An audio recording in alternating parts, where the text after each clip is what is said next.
Hello and welcome back to our weekly Tao Te Ching exploration with Sanctuary Church. I'm Courtney Rose. I'm Eric Osborne. And we're so happy to be here with you. Today, we're diving in to chapter 2 of the Tao Te Ching. So in the last episode, we explored for the first time with you the Tao Te Ching chapter 1. And we talked a little bit about why we chose the Tao Te Ching as Sanctuary Church's primary text that we read every Sunday at service. So, shall we talk about that more, or should we just get into chapter 2? I don't think we need to go back through that again. All right. Let's do it. Let's do it. So I'm going to go ahead and read. This is one of the, it dives right into the paradox in this chapter. Yeah. This verse. Buckle up, friends.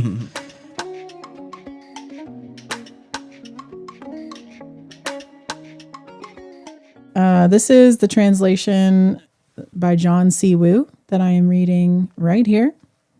Chapter 2. When all the world recognizes beauty as beauty, this in itself is ugliness. When all the world recognizes good as good, this in itself is evil. Indeed, the hidden and the manifest give birth to each other. Difficult and easy complement each other.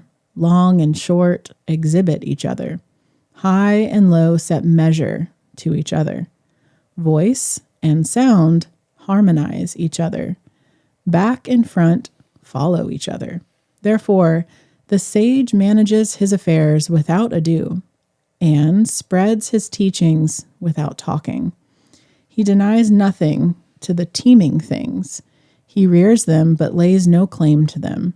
He does his work but sets no store by it. He accomplishes his task, but does not dwell upon it. And yet, it is just because he does not dwell on it that nobody can ever take it away from him. So what do you make of that? I have to say this because I'm just going to be laughing if I don't say it. Okay. That long before we started Sanctuary, long before I ever had my first mushroom farm, I had a Fu Manchu.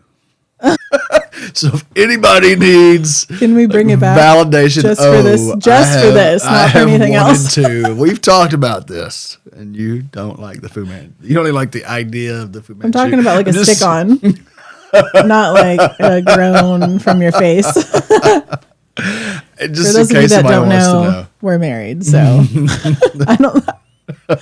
I know. I'm sorry. The cover of the book, I was just like, I just kept seeing myself with the Fu Manchu. Little zoom in on that.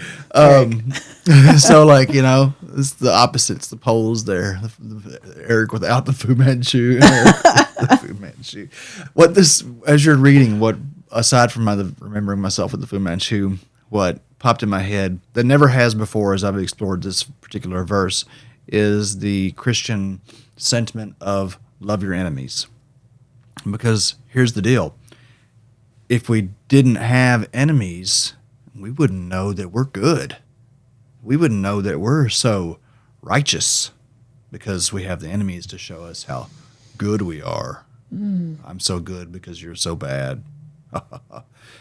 But that is why the sage doesn't have enemies. The sage just goes about their business, man or woman, and you're not right, I'm not wrong, I'm not right, you're not wrong. We're just doing our thing.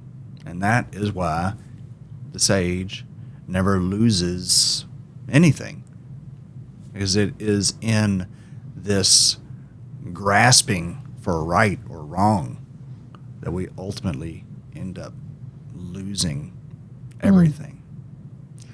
Good thing I'm always doing it right. I mean, it's important that Just kidding. It is important that we, as it says, like it's can I say it real quick? Mm-hmm. If we didn't have, if all the world recognized beauty as beauty, that would be ugly.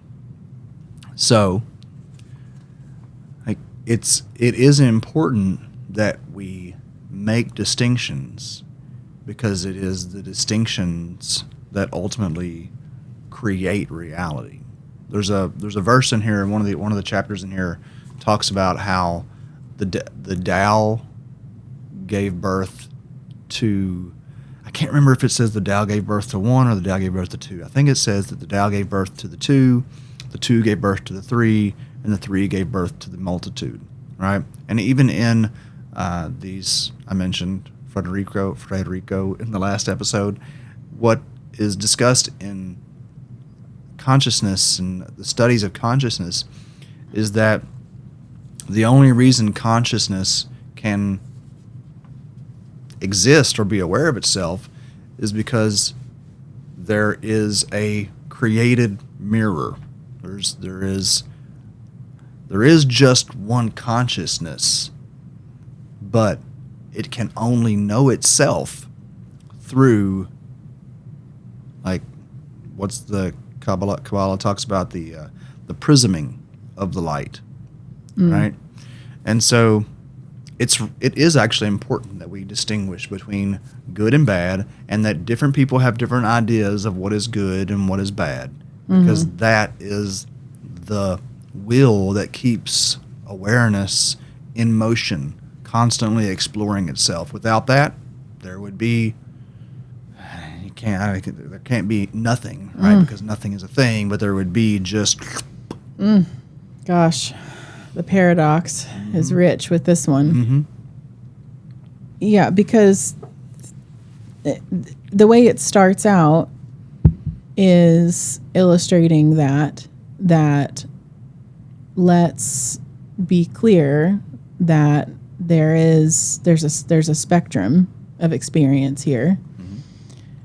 And then but then it goes on, the great Fu Manchu on a mountain, the legend, the mystery, Lao Tzu himself, goes on to say that, okay, yeah, but we need both. So we have to have both. In order to have one, we have to have the other. So practically, I'm sitting here and I'm thinking like, okay, well, I'm playing out a scenario. Say I come out of the store and my tires have been slashed or something. Okay. My car has been scratched. Yes, enemies. I don't know why that You're not a sage. That's never happened to me, but Okay. someone does something unkind to me. We had our car stolen one time. We had our car stolen. There's a good example. Walk outside. Our car is gone. And as I replay that, there's this upheaval of sensations in my body. Oh no, this is bad. This is going to have a real impact on my day, my week, my year, maybe my life. How am I going to get the kids to school? How am I going to get groceries? On and on and on. There's real implications to what someone did. And with that specific situation, that was what, 3 years ago, something like that now. In retrospect, thank goodness that happened. Like, that led to a whole lineup of positive things in our life that wouldn't have happened from this vantage point if our car hadn't have been stolen. So there's both there. There's this that sucked. That really did suck. In that moment, what that person did was not cool, very unthoughtful, inconsiderate. I mean, to say the least. Yeah. And also, it happened, and good things came of it. I think there's a deeper truth that it's speaking to here, though. It says if the whole world when all the world recognizes beauty as beauty, this in itself is ugliness. So I'll use myself as an example. If everybody in the world thought I was amazing and beautiful, Yeah. That would be ugliness. Because there has to be, and there certainly are, people who think I am far from beautiful for me to actually be beautiful. Take that and turn it into, we'll talk sports. We won't go into the other red versus blue. Just go sports. Right? Kentucky is notorious. We've got U of L and UK. I never understood my whole childhood growing up how there's such a rivalry in the same state. We're gonna have to Between learn two some teams. pro sports teams to make this more applicable. Well, To it's just not think of this your, is people know this rivalry around the country. Okay. If you know sports, I know people talk about this. So anyway, if the state of Kentucky had those two basketball teams, and everybody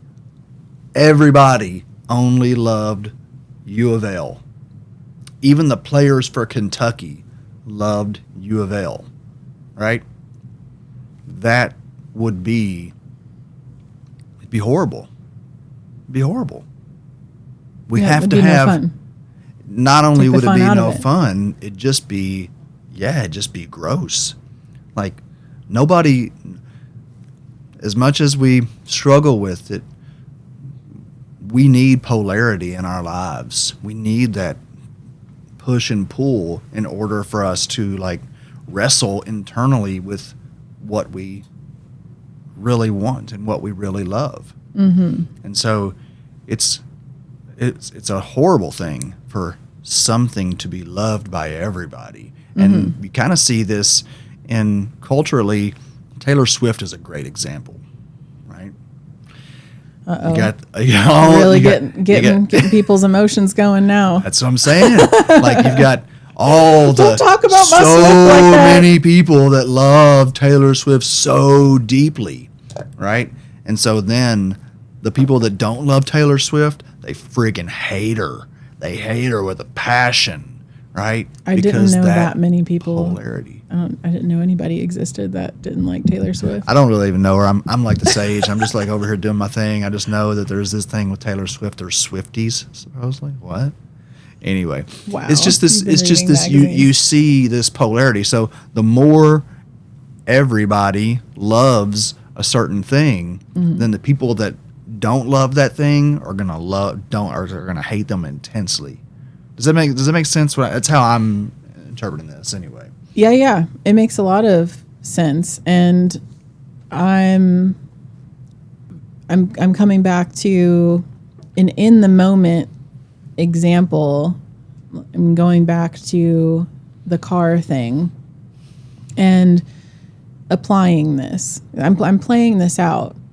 The spiritual teaching and the application of it in a moment that really matters in my life. That really feels like it's big. Like this moment of our car being stolen, this like the first car that we had purchased that we felt good about, and we practically just purchased it, and then it's gone. And that we put our savings into it, and like all this. And so here we are, and I'm tempted to go the spiritual bypass route for a moment. But maybe that's why the car got stolen from us, is because we valued it so much. See, I'm not interpreting this as it's all about perspective here. I'm interpreting this as we need different perspectives in order for existence to be. Like what you're speaking of, in my interpretation, and we all see things differently, that comes up later in this text. But for this, what I'm hearing is that put your own personal judgments aside. They don't really matter. Whether you see something as good or bad, it doesn't really matter. There is a reality that these two perspectives, the opposite perspectives, have to exist. What you're speaking of, because then it comes here where at the very end says nobody can ever take it away from him. Because he does not dwell on it, nobody can ever take it away from him, the sage, right? Yeah. And so it has me questioning, is it that we had such a value in that car that actually brought it to be stolen? Well, that's what was starting to get at was before you swept in with your Fu Manchu. I mean, great insight. That this experience, okay, the feelings come up, and it's not to say, oh, this feeling, this emotion that I'm being swept, these sensations that I'm being swept with, that I'm feeling that are real, they're happening. It's not that I shouldn't be feeling them. It's like the opposite. It's well, I don't want to say it's good that I'm feeling them according to Lao Tzu, but I mean, it's because there's no good or bad, but it's happening. But there is. That's what I'm saying. Now we're getting Can't mutter a word without it just being wrong. And right at the same time. And right. And none of it. But it's for my taking away is it's happening. Therefore, there's an acceptance to be had that what is before me is being revealed to me. And based on the last chapter, the chapter 1 is coming from this great mystery. It is arising from this essence in the external. And here it is. And it's not something to push away because it's happening. And it's not something to cling on to so much. There is nothing, as is said in the end, there's nothing that can be taken away from me. And so my takeaway is being the witness, the power in being the witness of the unfolding. If I can accept this is happening to me, or it is happening, and I'm having an experience in response to it, I can let those feelings sweep over me and watch the stories play out before me about the good and the bad. And I get to watch them. I get to have the experience of seeing the story, oh no, this is bad. This is going to ruin my day, or blah, blah, blah.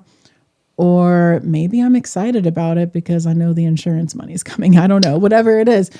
But just like, oh, wow, I am this great witness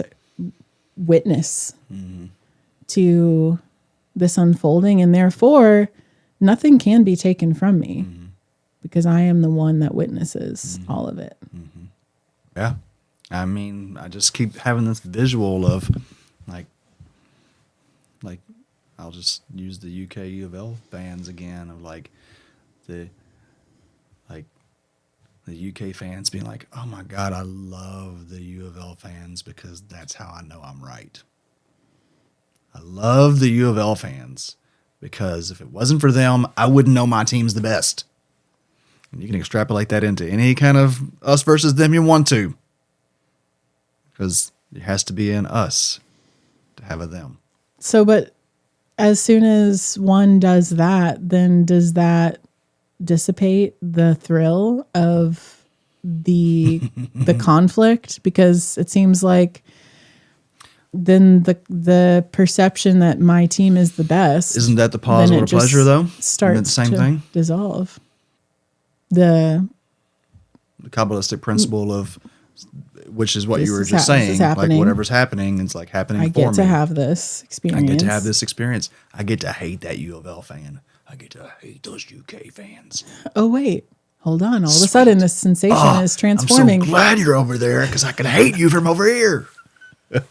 Wait, no, I don't love you. I'm starting to love you. Oh, no. I love my hate for you. I can't. Don't. Yeah. I know. That's why the sage is just sitting over there, plowing his field and growing carrots. Riding away backwards on the buffalo. Riding away backwards on the buffalo. So what about for you, great listener? What do you think about all this?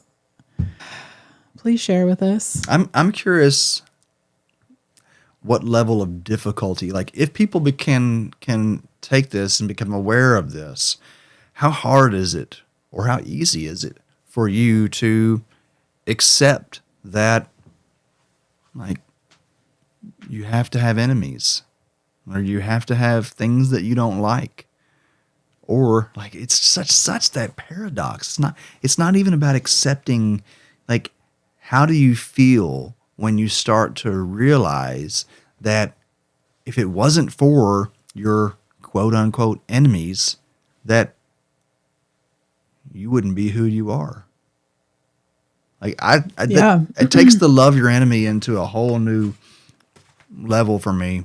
Mm-hmm. Like, I'm so thankful for the people in my life who have helped to define me by being the opposite or so different than me that I am able to define myself through those experiences.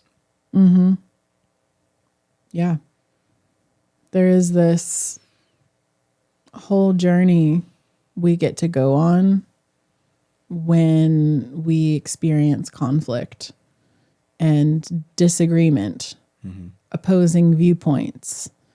We get to have, like you started out the episode saying we get to have this experience of, well, I'm different than them. I get to be right and they get to be wrong.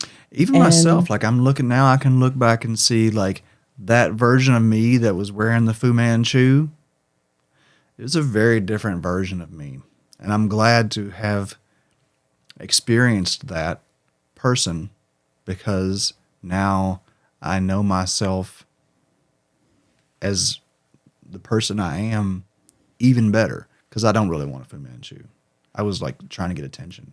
I was legitimately trying to get attention for my crazy beard and crazy hair and recognizing those states of being that served me at the time in a way, but they serve me even better now because they help to define who I am in this moment more clearly. So competition with ourselves. This reminds me a lot of the activity, the challenge that we have built into our training programs at Sanctuary. That's Byron Katie's Judge Your Neighbor worksheet. Her whole practice of walking us through name the judgment that we're having that involves someone else. What did they do wrong? What did they do to you? And then getting to notice, who are we when we believe that thought, that story, that specific story? Because there's a difference between the facts of what someone did and then the story that we make about it, the meaning that we make from it, and how that affects our unfolding moment. And then turning it around, trying on opposite beliefs. Like, instead of their team, my team's better. They are the mean team. They're the bad team. Just trying on the story of I'm the bad team. They're the right team. I love it. And really sitting with it, like letting the sensations wash over and getting to have this journey of trying on different stories until it's kind of like taking that bird's eye perspective of spirit or the essence that runs through all of us, because we're all having the different experience. And then we get to move forward after we've at least tried to try on the different perspectives of the all. And then from there, which story do we want to move forward with after we've tried on different ones? I love. Maybe both teams are great and both teams are not so great at the same time. That's too balanced of a perspective for me. Thank you all for being with us here on this journey as we've explored chapter 2, verse 2 of the Tao Te Ching.